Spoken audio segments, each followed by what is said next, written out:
মা, সবই আমার কপাল, আপনি তো সবই জানেন। বড় বড় অত্যাচারে আমিও কিছু কইতে পারি না মা। দেওস না, এই ছোট্ট একটা রুমের মধ্যে কোনার মধ্যে আমি পড়ে থাকি।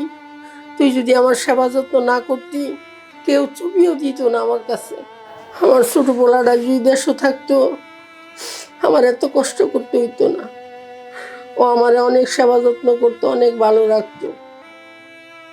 তুই তো সবই জানোস, আমার বড় পোলাটা বউর কোথায় উঠে আর বসে। ও তো আমার কোনো কথাই শুনে না, আমার কোনো খোঁজ খবর নেয় না।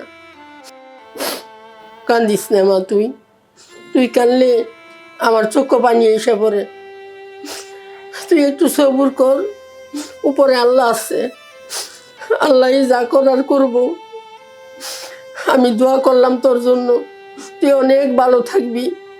আমি তো মা, মা হয়েও তোর কিছু করতে পারলাম না। আমার তুই আল্লাহর রাস্তায় মাফ করে দিস মা।